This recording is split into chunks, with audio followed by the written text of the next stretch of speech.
Guys, কালকে আমরা অনেক রাত্রে হোটেলে এসেছি, ঠিক আছে? আর এতটাই রাত্রে এসেছি, সবাই এতটা টায়ার্ড হয়ে পড়েছে, ওখানে ভিডিওটা কন্টিনিউ করা হয়নি। আজকে আমরা যাচ্ছি, কোথায় যাচ্ছি আজকে আমরা?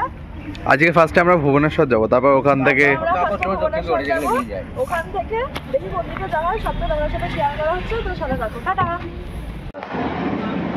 গাইস, আমরা এখন ভুবনেশ্বরে টোলগেট পেরিয়ে একটা খাবারের দোকানে এসেছি। এখানে এখন সবাই খাচ্ছি, চিল্লা খাচ্ছি, তারপর সকালে টিফিন খাওয়া হচ্ছে।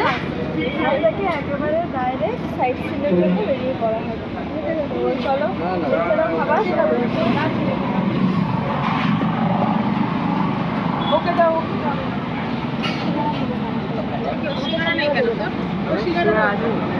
ও একটা কচুরি কম ছিল, তার শিকারা দিচ্ছে। চলো পরে দেখাচ্ছি।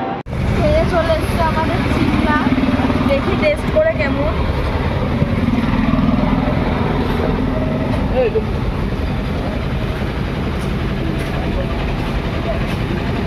মোটামুটি ভালো।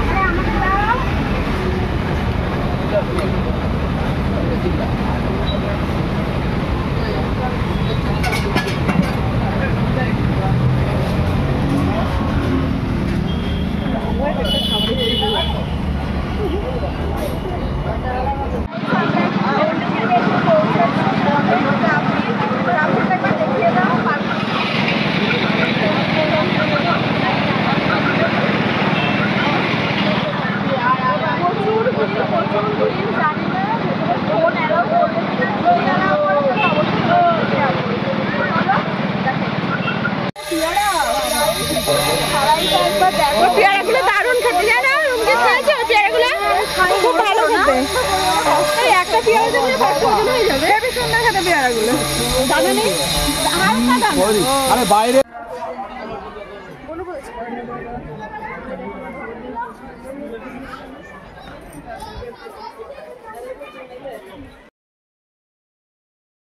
গাইজ, আমরা ওখান থেকে চলে গেছিলাম নন্দনকাননে। আর নন্দনকাননে গিয়ে তো ভীষণই মজা হয়েছে, মানে ভীষণই। ওখান থেকে আমরা জঙ্গল সাফারি করেছি। তো ফার্স্টে আমরা নন্দনকাননে ঢুকে ওখান থেকে টিকিট কেটে আমরা টোটো করে গেছিলাম সাইডে যেই জিনিসগুলো রয়েছে ওইগুলো দেখার জন্য। দেন ওখান থেকে আমরা জঙ্গল সাফারির জন্য বেরিয়ে পড়েছিলাম বাসে করে। আর আমরা বলতে গেলে জানি না কি লাখ, মানে আমরা চারটে জিনিসই দেখতে পেয়েছি, বাঘ, সিংহ, সবকিছু আমরা দেখতে পেরেছি। লাকটা খুবই ভালো। বাট বাঘ দেখেছি, বাট এখানে না বাঘটা মানে ক্যামেরাতে অতটা পরিমাণে আসছিল না, বাট সামনাসামনি ভালোভাবেই দেখা যাচ্ছিল, বাট ক্যামেরাতে অতটা ফোকাস নিচ্ছিল না। দেন সিংহ দেখেছি আমরা। সিংহটা পুরো আমাদের মানে একেবারে বাসের সামনেই চলে এসেছিলো বলতে গেলে। তো মানে ভীষণই মজা করেছি নন্দনকাননে গিয়ে। ওখান থেকে আমরা সবাই মিলে বাড়ি চলে এসেছি। আর শরীরটা এতটাই টায়ার্ড হয়ে পড়েছিল, নন্দনকানন থেকে অতটা গাড়ি করে বাড়ি আসা, ভীষণই সবার শরীরটা টায়ার্ড হয়ে পড়েছিল। তো আর ভিডিও কন্টিনিউ করা হয়নি, বাট যা ক্লিপ তোলা হয়েছিল তো সেইগুলো সবই তোমাদের সাথে শেয়ার করলাম। আর অবভিয়াসলি জানিও যে তোমাদের এই ব্লগটা, এই ইউটিউব ব্লগটা তোমাদের কেমন লাগলো, কমেন্ট করে সবাই জানিও। আর এখানে ময়ূরগুলো ভীষণই সুন্দর লাগছিল, ভীষণই। আমার সব থেকে বেশি প্রচন্ড পরিমাণে যেটা বেশি ভালো লেগেছিল সেটা হচ্ছে সিংহ, কারণ ওইটা প্রচন্ড কাছ থেকে দেখেছি, প্রচন্ড। এই যে এবার সিংহ দেখতে পাবে, এই যে মানে এই একমাত্র এই সিংহটা প্রচন্ড পরিমাণে কাছ থেকে দেখতে পেরেছি। তো ওর জন্য মানে জঙ্গল সাফারি মতনই হয়েছে। আর এই জিনিসটা আমার ভীষণ ভালো লাগলো।